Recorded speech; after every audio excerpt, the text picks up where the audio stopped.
élèves, voilà le deuxième cours, toujours dans la partie mécanique. Deuxième cours pour les TC, les troncs communs. Alors, c'est exemple d'action mécanique. Alors, commençons par définir c'est quoi une force.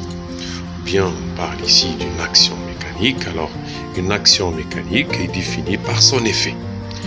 Donc, une action mécanique exercée sur un objet peut le mettre en mouvement, modifier sa trajectoire, bien sa vitesse. Et dans ces deux cas, on parle de l'effet dynamique ou bien le déformer. Et ici, on parle d'un effet statique. Alors, exemple de force, action mécanique à distance. On va classifier les forces, bien les actions, en des actions à distance et des actions de contact. Commençons par les actions à distance. Alors, les actions à distance ne nécessitent aucun contact entre les deux corps. Si je parle du corps l'auteur et le corps récepteur. Alors, exemple, les actions électriques, les actions magnétiques de pesanteur, c'est-à-dire le poids. Action mécanique de contact. Alors, il existe deux types de forces de contact selon la nature du contact, c'est-à-dire selon la surface de contact entre les deux corps. Alors, les forces localisées, une force est dite localisée, c'est-à-dire elle s'applique à un point d'un objet ou sur un objet ponctuel. Exemple, un fil qui tire un objet avec une force T. Alors, la force ici est localisée au point d'accrochage. Deuxième type, c'est les forces réparties. Alors, une force est dite répartie si elle s'applique sur un ensemble de points répartis, c'est-à-dire une surface, ou dans un volume de l'objet. Alors ici, je cite deux exemples. Les contacts avec frottement, les contacts sans frottement, si on pose un corps, par exemple, sur un plan incliné, disons ici, le contact se fait avec frottement, que vous voyez l'action du plan sur le corps est inclinée. Elle a deux composantes, une composante normale et une composante tangentielle. Ici, la composante tangentielle représente les forces de frottement.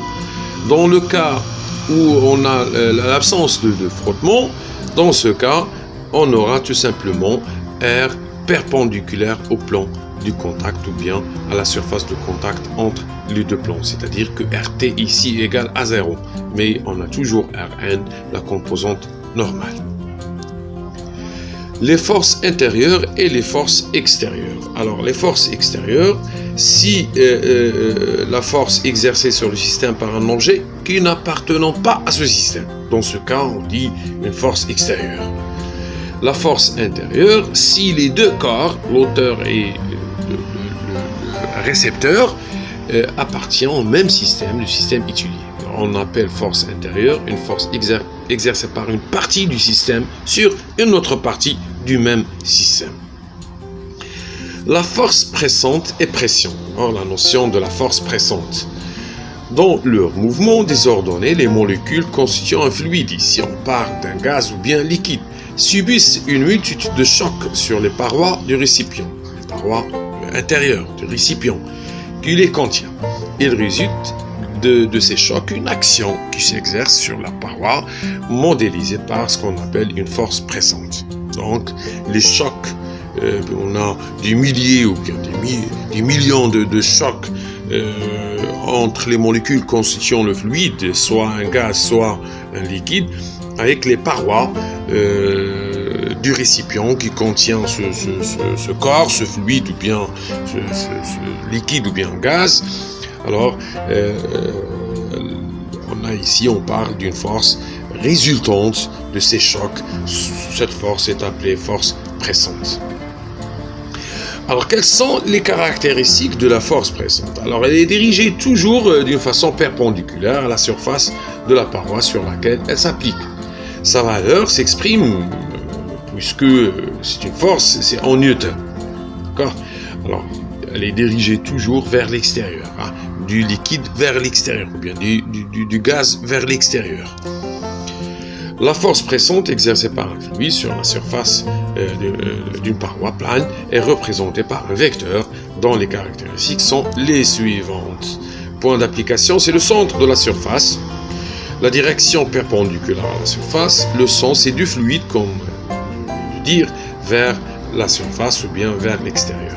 L'intensité indépendante de l'orientation de la surface. Elle dépend tout simplement du nombre de chocs entre les molécules constituant le fluide et la surface. Voilà, ici, par exemple, on a ici fluide, soit gaz, soit liquide. Voilà, c'est la surface où on a exercé de la force pressante. Donc, le point ici, le centre de la surface, c'est le point d'application. La direction est perpendiculaire à la surface. Le sens est toujours du fluide vers la surface. La pression. Alors, la notion de pression, la pression est liée à la force pressante. La pression en un point d'un fluide noté P est égale à la valeur de la force pressante exercée sur une surface donnée divisée par l'air S de cette surface. P égale à F sur S. Donc F est exprimé en newton, S en mètres carrés, donc P en pascal. L'unité légale de la pression, c'est pascal. On pourrait utiliser d'autres unités comme le bar, comme l'atmosphère. L'unité légale de pression, par définition, l'unité légale de pression est le pascal, PA, symbolisé par PA. On emploie souvent d'autres unités, c'est le bar, c'est 10 à la puissance 5 pascal, à peu près c'est 1,014 normalement, 10 à la puissance 5 pascal. Le hectopascal, c'est 10 à la puissance 2 pascal, le centimètre cube, de telle sorte que 76 cm, c'est 1,013 pascal, c'est 1 atmosphère. La pression atmosphérique, puisque l'atmosphère est constituée de l'air, c'est un fluide, donc il exerce une force pressante. C'est la force pressante, disons, atmosphérique, sur les corps en contact. Alors, l'atmosphère terrestre est constituée d'un mélange gazeux. L'air est formé essentiellement de dioxygène et de diazote. La pression de l'air qui nous entoure s'appelle la pression atmosphérique. La valeur de la pression atmosphérique, c'est 1 atmosphère, c'est à peu près 1,013 fois 10 à la puissance 5 pascal.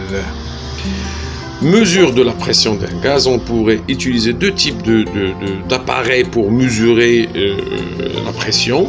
Alors pour les gaz enfermés dans un récipient, alors on mesure en utilisant ce qu'on appelle le manomètre. On a deux types de manomètres, soit les manomètres absolus, ils donnent la pression d'un gaz par rapport au vide, ils donnent directement la valeur de la pression, soit les manomètres différentiels donnent la différence entre la pression du gaz et la pression atmosphérique, c'est-à-dire que la pression du gaz, normalement, c'est la pression mesurée plus la pression atmosphérique. Donc, si on mesure, par exemple, une pression, disons, de 10 à la puissance 5 pascal, donc c'est la pression du gaz, c'est 10 à la puissance 5 pascal plus la pression atmosphérique. Merci pour votre attention et à la prochaine, Inch'Allah.